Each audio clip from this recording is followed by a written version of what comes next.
Hello बच्चों, मैं संजय कुमार निमेश आज आप लोगों को पढ़ाऊंगा अम्ल व क्षारक के रासायनिक गुण अर्थात chemical properties of acid and bases. तो हम स्टार्ट करते हैं बच्चों केमिकल प्रॉपर्टीज। अम्ल व क्षारक के रासायनिक गुण। तो बच्चों हमने भौतिक गुण पढ़ चुके हैं, अम्ल व क्षार भी पढ़ चुके हैं कि अम्ल और क्षार क्या होते हैं, क्षारक। अब हम बात कर रहे हैं केमिकल प्रॉपर्टीज ऑफ एसिड अम्ल एंड बेसिस क्षार। तो उसकी बात करते हैं। तो पहला जो रासायनिक गुण है बच्चों, नंबर 1, धातु की अम्ल व क्षारक के साथ अभिक्रियाएं अर्थात अभिक्रिया। तो केमिकल प्रॉपर्टी जो कर रहे हैं हम एसिड बेस की, हम मेटल के साथ रिएक्शन कर रहे हैं बच्चों। तो मेटल धातु को हम अंग्रेजी में बोलते हैं मेटल। तो मेटल कौन कौन से होते हैं? सोडियम है, मैग्नीशियम है, जिंक है, Fe है, एक्सेट्रा। बहुत सारे होते हैं बच्चों, लेकिन मैंने कुछ ही लिखे हैं। तो मेटल की अभिक्रिया करानी है किसकी? इन मेटल या धातु की अभिक्रिया करानी है अम्ल व क्षारक से। तो पहले कराएंगे हम अम्ल के साथ, अम्ल एसिड्स के साथ, और फिर कराएंगे बच्चों क्षारक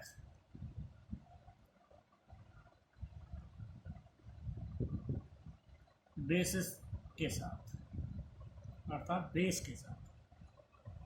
तो जब भी हम अम्ल के साथ अभिक्रिया कराते हैं तो अम्ल की रिएक्शन धातु से कराते हैं तो बच्चों लवण तथा हाइड्रोजन गैस मुक्त होती है, रिलीज होती है। तो क्या है? अम्ल को हम अंग्रेजी में एसिड बोलते हैं, धातु को मेटल, लवण को सॉल्ट बोलते हैं, तो ये हाइड्रोजन गैस है। तो हमने जो अम्ल लिया है वो HCl है। हाइड्रोक्लोरिक अम्ल, धातु मैंने ली है बच्चों जिंक। जिंक और क्लोरीन आपस में अभिक्रिया करके बनाते हैं लवण ZnCl2 और हाइड्रोजन गैस निकालते हैं। तो इसको बैलेंस कर लेते हैं बच्चों। तो हाइड्रोजन क्लोराइड जो लिया हमने, हाइड्रोक्लोरिक अम्ल जो लिया है, ये अम्ल डाइल्यूट होना चाहिए, तनु। इसका नाम है बच्चों हाइड्रोक्लोरिक अम्ल। Zn जो धातु है उसका नाम है बच्चों जिंक, और ये है जिंक क्लोराइड। और ये बच्चों है हमारी हाइड्रोजन गैस। तो बोर्ड एग्जाम में क्वेश्चन आता है बच्चों, जब हम किसी अम्ल की अभिक्रिया धातु से कराई जाती है तो कौन सी गैस निकलती है, केवल समीकरण देकर बताइए। तो कोई सी भी धातु से हम रिएक्शन करेंगे, किसी भी मेटल से रिएक्शन करेंगे तो हाइड्रोजन गैस ही रिलीज होगी, मुक्त होगी। तो हम यहाँ यदि Na लेंगे तो यहाँ इसकी जगह NaCl आ जाएगा, लेकिन निकलेगी जो हमारी हाइड्रोजन गैस है। तो इसमें हम कोई सा भी मेटल लिख सकते हैं, हम सोडियम भी लिख सकते हैं, मैग्नीशियम भी ले सकते हैं, जिंक भी ले सकते हैं, Fe भी ले सकते हैं, और भी मेटल होते हैं उनमें कोई सा भी लिखेंगे, लेकिन हमें जो गैस रिलीज होने जा रही है वो हाइड्रोजन गैस है। इस तरह से हम क्षारक लेते हैं। क्षारक की अभिक्रिया मैंने धातु से कराई है, तो इसमें भी हमें लवण प्लस हाइड्रोजन गैस मुक्त होगी। क्षारक को हम बोलते हैं बच्चों बेस। ये मेटल है, ये सॉल्ट, और ये हाइड्रोजन गैस। तो जो हमने बेस लिया है, क्षारक जो लिया है वो हमने लिया है NaOH, मेटल मैंने जिंक लिया है। आपस में ये अभिक्रिया करके बनाते हैं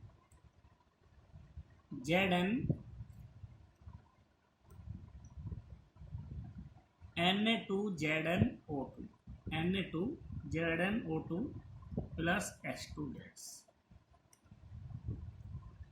इसको बैलेंस कर लेते हैं बच्चों। NaOH को बोलते हैं हम, इस बेस को या क्षारक को बोलते हैं सोडियम हाइड्रोक्साइड।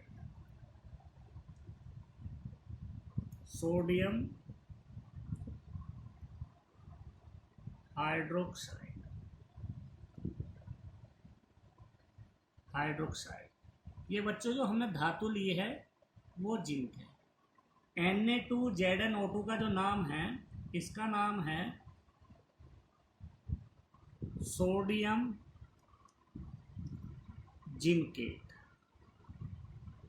और ये बच्चों है हमारी हाइड्रोजन गैस।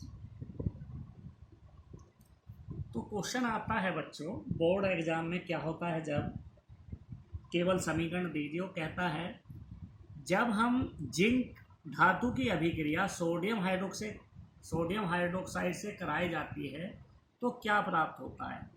तो बच्चों जब हम सोडियम हाइड्रोक्साइड व जिंक से आपस में अभिक्रिया कराते हैं, रासायनिक अभिक्रिया, तो हमें sodium zincate plus hydrogen gas release या मुक्त होती है। जब हम लेबोरेटरी में जाएंगे, प्रयोगशाला में जाएंगे, तो बच्चों हाइड्रोजन गैस का कैसे परीक्षण करेंगे। तो हम देखते हैं हाइड्रोजन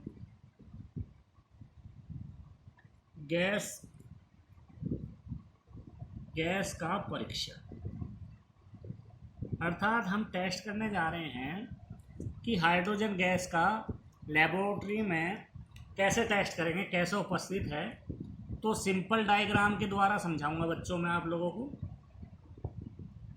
हमने एक टेस्ट ट्यूब ली है। इस टेस्ट ट्यूब में बच्चों मैंने कुछ जिंक के क्रिस्टल अर्थात दाने लिए हैं, ये जिंक है, और ऊपर से मैंने इसमें हाइड्रोक्लोरिक अम्ल मिला दिया है। तो बच्चों जब इसमें रिएक्शन होगी तो इसमें से कुछ गैस निकलेगी। जो गैस इसमें से रिलीज होगी तो इसके लिए हम बच्चों एक कॉर्क लगाते हैं। कॉर्क का मतलब है कि इसको बंद कर देते हैं कि गैस इससे रिलीज ना हो। तो हमने एक कॉर्क लगा दिया है, इस तरह से कॉर्क होता है जो गैस बाहर ना निकले। और हमने इसमें एक परख नली लगाई है। टेस्ट ट्यूब में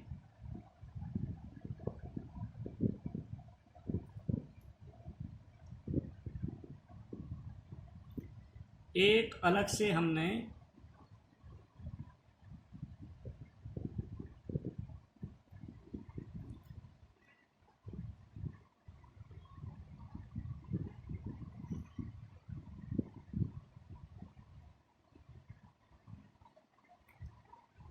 हमने कोई पात्र लिया है, बर्तन लिया है, और उसमें हमने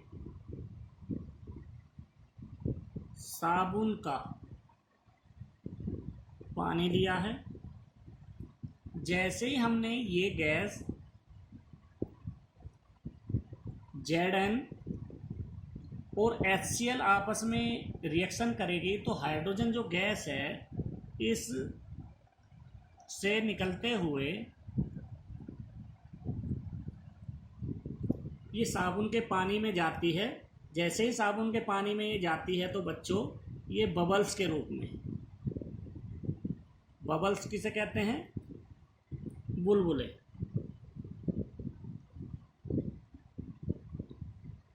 जैसे ही बबल्स निकलने स्टार्ट होते हैं तो इसके बबल्स के पास बच्चों हम एक जलती हुई मोमबत्ती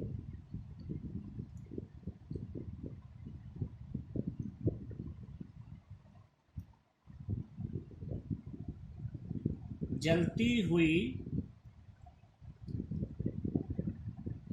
मोमबत्ती रखते हैं। ये बच्चों बुलबुले हैं, मिट गया, मैं दोबारा लिख देता हूँ।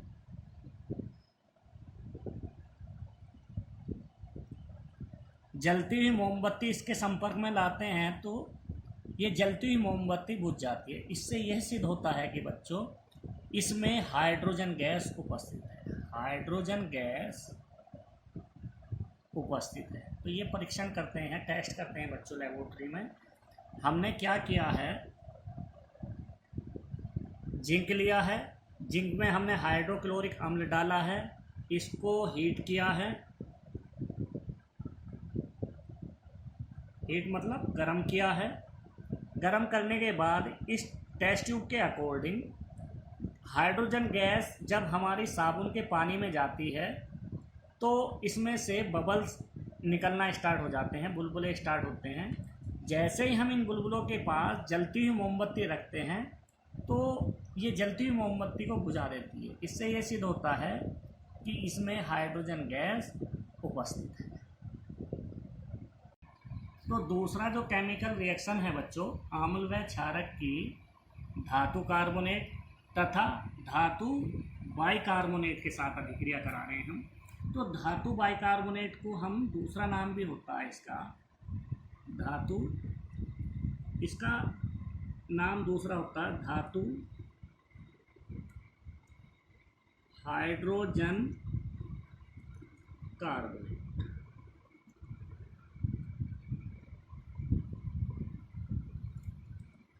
HCO3।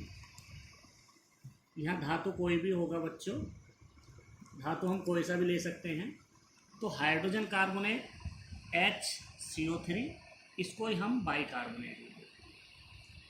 तो कभी कभी एग्जाम में वो बाइकार्बोनेट दे के वो हाइड्रोजन कार्बोनेट भी दे देता है। तो ये एक ही बात है बच्चों, तो इसका ध्यान रखना। तो पहले हम करा रहे हैं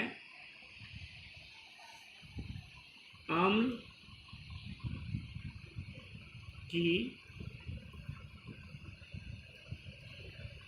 धातु कार्बोनेट के साथ अभिक्रिया। तो पहला पॉइंट जो हम कर रहे हैं, पहले केवल अम्ल की करा रहे हैं धातु कार्बोनेट के साथ, फिर कराएंगे धातु बाइकार्बोनेट के साथ। तो बच्चों अम्ल की पहले हम करेंगे धातु कार्बोनेट के साथ अभिक्रिया, फिर करेंगे हम धातु बाइकार्बोनेट के साथ। धातु मतलब मेटल। तो हम अभी मैंने बताया था धातु हम सोडियम भी ले सकते हैं, मैग्नीशियम भी ले सकते हैं, हम Zn भी ले सकते हैं, Fe भी ले सकते हैं, बहुत सारे हैं, किसी को भी ले सकते हैं। इससे इनके अलावा भी कोई सा ले सकते हैं। मैंने लिया है पहले अम्ल, फिर अम्ल की अभिक्रिया कराई है धातु कार्बोनेट से, और रिएक्शन होती है तो हमें प्राप्त होता है एक लवण। लवण के साथ हमें प्राप्त होगा CO2 और फिर प्राप्त होगा जल।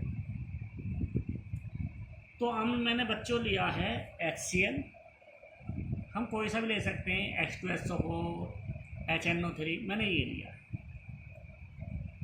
धातु मैंने कौन सी ली है, धातु ली है सोडियम, धातु मैं सोडियम ले रहा हूँ, और कार्बोनेट को बोलते हैं CO3। तो इन दोनों को मिलकर बनता है Na2CO। तो सोडियम कार्बोनेट, इसके साथ मैंने रिएक्शन कराई तो लवण जो बनेगा NaCl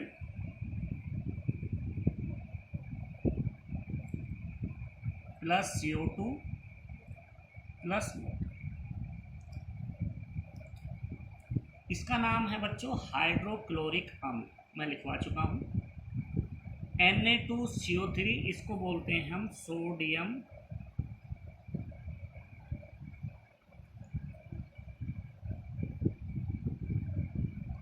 कार्बोनेट, सोडियम और CO3 को बोलते हैं कार्बोनेट। तो सोडियम कार्बोनेट। लवण जो हमें प्राप्त हुआ, सोल्ट जो प्राप्त हुआ है, इसको बोलते हैं हम सोडियम क्लोराइड, सोडियम क्लोराइड, ये है हमारी carbon dioxide, carbon dioxide gas, और इसको बोलते हैं हम जल। तो जब भी बच्चों हम सोडियम कार्बोनेट की अभिक्रिया किसी भी अम्ल से कराते हैं तो कार्बन डाइऑक्साइड गैस रिलीज होती है, और गैस का सिंबल हम नीचे से ऊपर की तरफ एरो से रिप्रेजेंट करते हैं। अब बच्चों करते हैं हम अम्ल की धातु बाइकार्बोनेट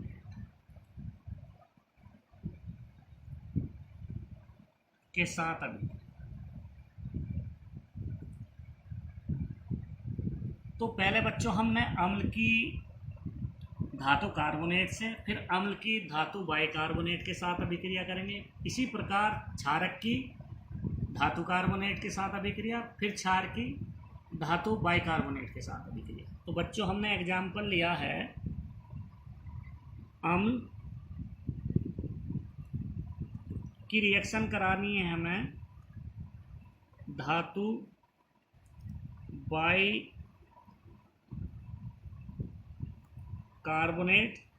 तो हमें प्राप्त होता है बच्चों लवण, कार्बन डाइऑक्साइड गैस प्लस जल। अम्ल लिया मैंने HCl, धातु बाइकार्बोनेट लिया मैंने सोडियम, धातु सोडियम बाइकार्बोनेट को लिखते हैं बच्चों HCO3, तो NaHCO3 सोडियम बाइकार्बोनेट। इसकी रिएक्शन कराई है तो लवण हमें प्राप्त होगा NaCl plus CO2 carbon dioxide plus जल। तो इस तरह से बच्चों इसको बैलेंस कर लेना है। इसको बोलते हैं सोडियम बाइकार्बोनेट, सोडियम बाइकार्बोनेट।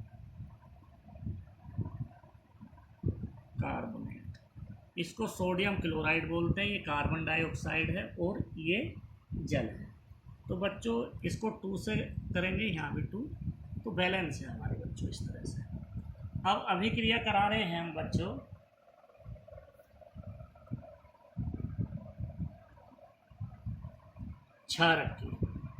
क्षारक की, ये बच्चों नोट लिखना यार। क्षारक की धातु कार्बोनेट तथा धातु बाइकार्बोनेट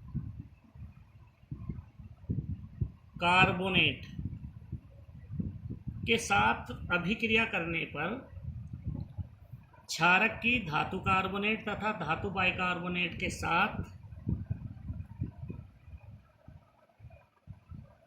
अभिक्रिया नहीं होती। तो ये ध्यान देने वाली बात है बच्चों। तो क्षारक जो है हमारा धातु कार्बोनेट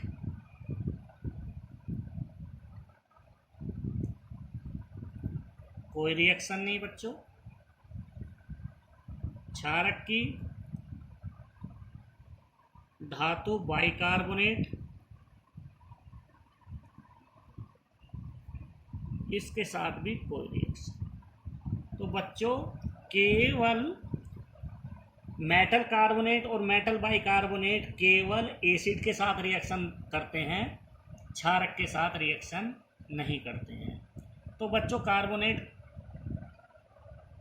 धातु कार्बोनेट और धातु बाइकार्बोनेट के साथ क्षारक की रिएक्शन नहीं होती है। इसको ध्यान रखना बच्चों। कभी कभी वो देता है, कभी कभी वो रिएक्शन देता है कि किसी क्षारक की धातु कार्बोनेट से रिएक्शन करने पर क्या प्राप्त होता है, केवल समीकरण दीजिए। तो बच्चों इस तरह से लिख के आपको बस इसे लिखना कि रासायनिक अभिक्रिया नहीं होती। तो ये ध्यान रखना है बच्चों इसका। कभी कभी बोर्ड एग्जाम में दे देता है कि कैसे रिएक्शन होती है। तो नेक्स्ट अभिक्रिया बच्चों नंबर 3, अम्ल के साथ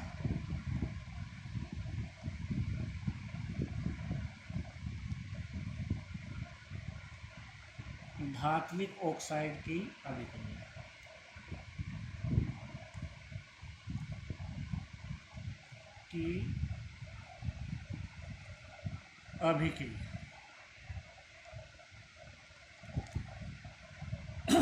धात्विक ऑक्साइड जो होते हैं बच्चों हमारे, इसको हम अंग्रेजी में बोलते हैं मेटल ऑक्साइड।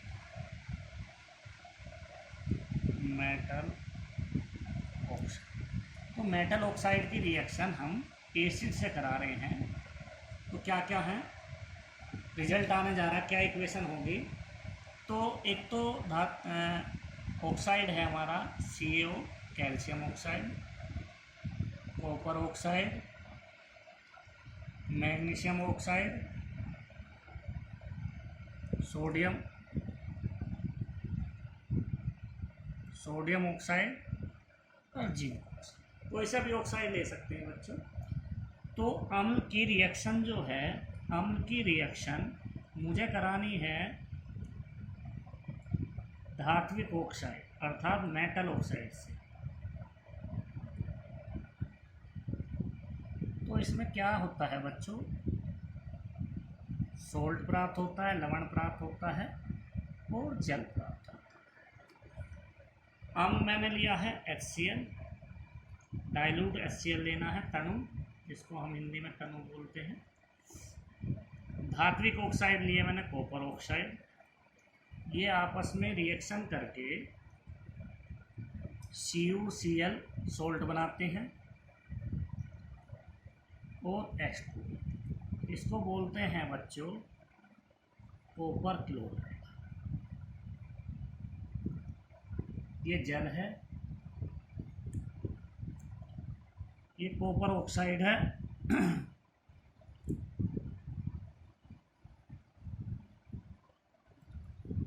ये हाइड्रोक्लोरिक अम्ल है। तो बच्चों हाइड्रोक्लोरिक अम्ल के साथ हम जब रिएक्शन कराएंगे कॉपर ऑक्साइड की, तो कॉपर क्लोराइड व जल प्राप्त। इसी प्रकार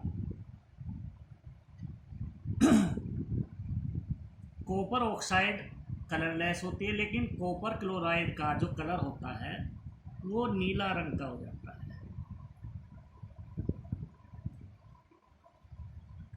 ब्लू कलर हो जाता है। तो बोर्ड एग्जाम में क्वेश्चन आता है बच्चों कि यदि हम कॉपर ऑक्साइड की रिएक्शन किसी अम्ल से कराते हैं तो क्या प्राप्त होता है और उसका क्या कलर होता है। तो ये बच्चों हमें याद रखना है कि जब भी हम कॉपर की रिएक्शन कराएंगे किसी से भी, कॉपर ऑक्साइड की, तो हमेशा ही हमें ब्लू कलर मिलेगा। तो ये ध्यान रखने वाली बात है। नेक्स्ट नंबर 4,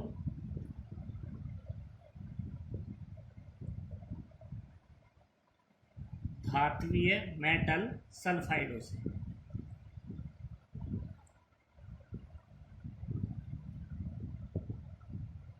के साथ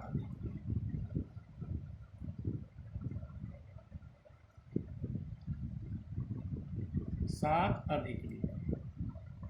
तो धात्विक ऑक्साइड मैंने बता दिया है बच्चों। तो अब यहाँ धात्विक सल्फाइड है, तो किसी धातु के साथ सल्फर का जुड़ना, किसी भी मेटल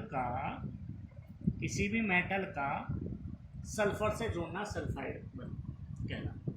कोई भी मेटल के साथ यदि हम सल्फर को जोड़ देते हैं तो इन दोनों का कॉम्बिनेशन जो है, इनका जो मिश्रण होता है या इनका संयुक्त जो भी बनता है, उसको हम धात्विक सल्फाइड बोलते हैं। ठीक है, उसके साथ रिएक्शन करानी है किसकी, एसिड के साथ। तो धात्विक सल्फाइडों के साथ अभिक्रिया किससे करा रहे हैं, अम्ल से। तो अम्ल हमने लिया है HCl, डाइल्यूट लेना है बच्चों, किसकी है, कैल्शियम सल्फाइड। जैसे बच्चों ऑक्साइड में हमने O लगाया है, इसी तरह से सल्फाइडों में S लगाना है। सल्फाइडों में CaS, CuS, MgS, Na2S ZnS, तो ये सल्फाइड होंगे बच्चों। तो किसी भी की रिएक्शन करा रहे हैं हम, कैल्शियम सल्फाइड की रिएक्शन करा रहे हैं, तो हमें क्या क्या मिलेगा, किसी भी सल्फाइड से हमें लवण मिलेगा, वो मिलेगा CaCl2 plus H2S, hydrogen sulphide. तो इसको बोलते हैं हम कैल्शियम सल्फाइड, कैल्शियम सल्फाइड। ये कैल्शियम क्लोराइड है बच्चों, जो लवण बना है, कैल्शियम क्लोराइड। और ये है हाइड्रोजन सल्फाइड, हाइड्रोजन सल्फाइड। तो जब भी बच्चों हम किसी को भी हम सल्फाइड से रिएक्शन कराएंगे, किसी भी मेटल सल्फाइड से, तो हमेशा ही हाइड्रोजन सल्फाइड प्राप्त होता है। तो रिएक्शन देगा वो क्या होता है जब में कि केवल गिविंग ओनली रिएक्शन, तो कैसे देनी है, वो कहेगा कि किसी भी मेटल सल्फाइड से किसी अम्ल से रिएक्शन कराते हैं तो क्या प्राप्त होता है। तो एक तो सोल्ट प्राप्त होना ही होना है बच्चों, एक सोल्ट प्राप्त होना है, और सोल्ट के साथ हमें हाइड्रोजन सल्फाइड, हाइड्रोजन सल्फाइड भी प्राप्त होता है। तो ये ध्यान देने वाली बात है कि हमें हाइड्रोजन सल्फाइड निकालना है। तो जो भी मेटल होगा हमारा, उसके साथ हमें जो इसमें हमने दे रखा है नेगेटिव पार्ट, उसके साथ मेटल के साथ नेगेटिव पार्ट होता है। मेटल हमारा पॉजिटिव पार्ट है और इसका नेगेटिव पार्ट हमारा Cl, तो इन दोनों को मिला के जो कॉम्बिनेशन बनता है उसको। नेक्स्ट अभिक्रिया, नेक्स्ट रिएक्शन नंबर 5, क्षारक के साथ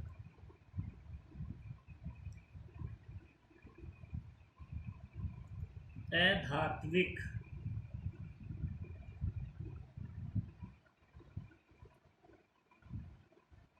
ऑक्साइड की अभिक्रिया।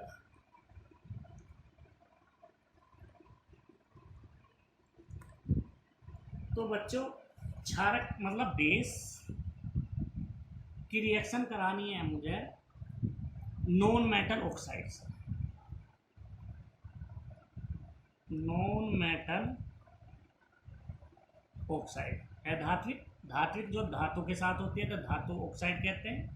यह लिखा हुआ है अधात्विक, तो non metal oxide, non metal के साथ है। तो बच्चों जो हमारा नॉन मेटल होता है,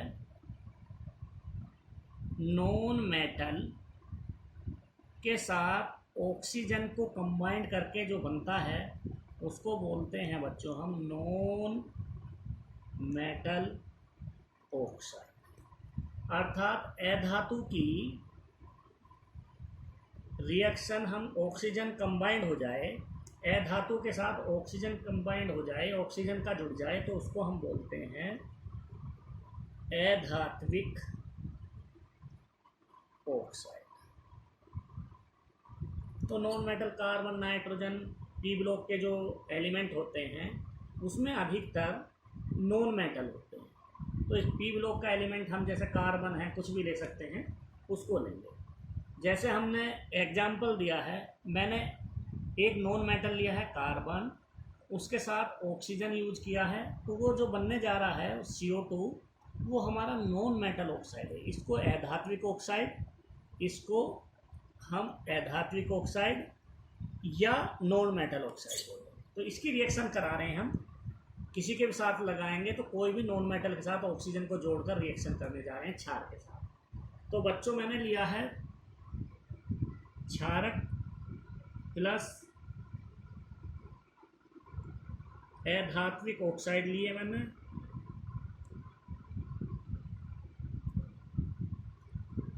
हमें लवण सोल्ट प्राप्त होगा और प्लस जल। तो बच्चों इसको हम बेस बोलते हैं, इसको नॉन मेटल ऑक्साइड बोलते हैं, इसको सोल्ट और इसको वाटर।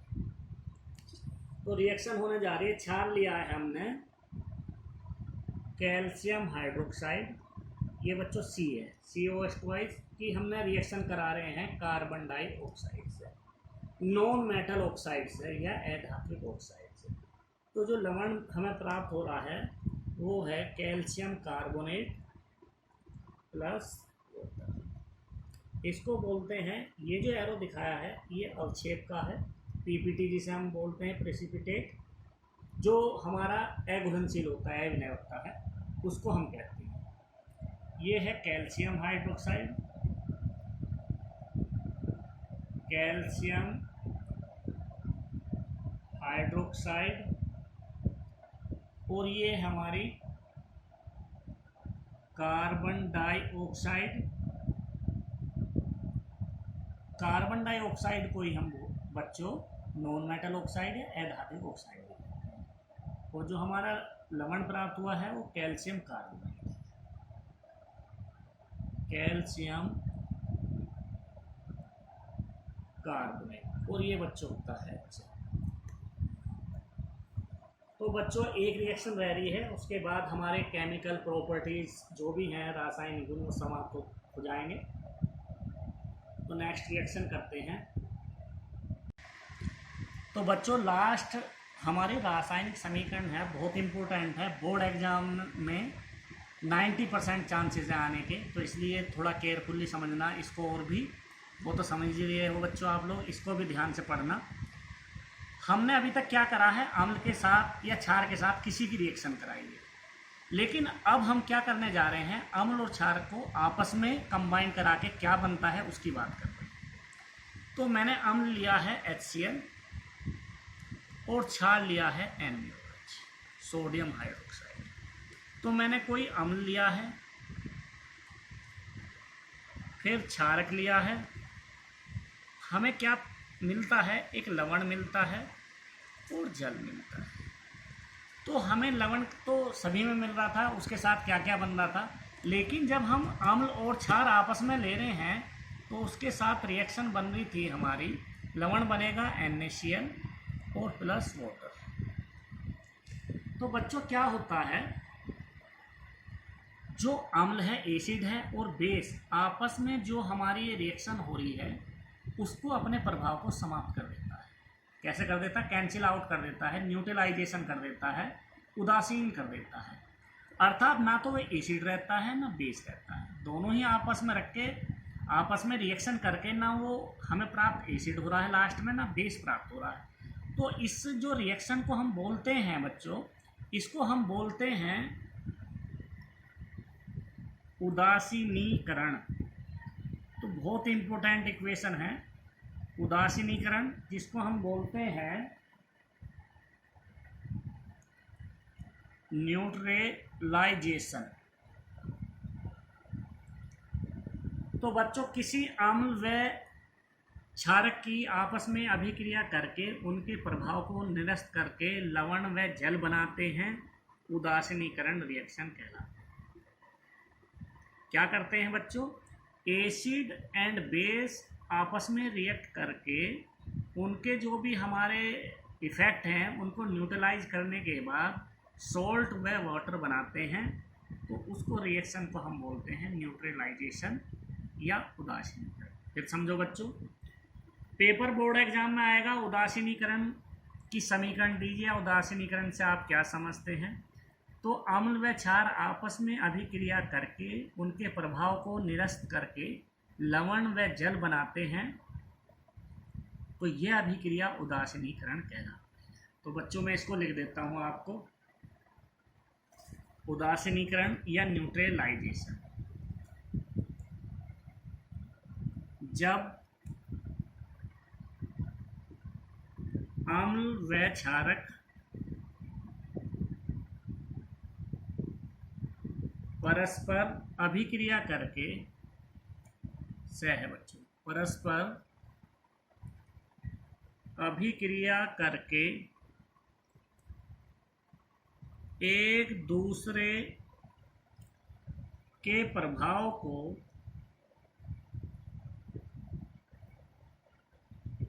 समाप्त करके लवण व जल बनाते हैं तो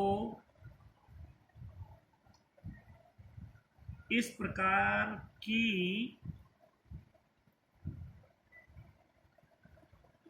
अभिक्रिया को उदासीनीकरण कहते हैं। तो बहुत इंपॉर्टेंट रिएक्शन है बच्चों, उदासीनीकरण किसे कहते हैं। केवल समीकरण दीजिए, ऐसे पूछ सकता है क्या उदासीनीकरण की समीकरण दीजिए, तो अम्ल और क्षार जब भी आपस में मिलेंगे तो वो रिएक्शन हमारी उदासीनीकरण कहलाती है। तो बच्चों यहाँ हमारी केमिकल प्रॉपर्टी आज समाप्त हो गई हैं। नेक्स्ट लेक्चर करेंगे, तो बच्चों ध्यान से इसको पढ़ना और वीडियो को लाइक शेयर एंड सब्सक्राइब करना ना भूलना। नेक्स्ट वीडियो के साथ मिलते हैं बच्चों। ओके बच्चों, बाय।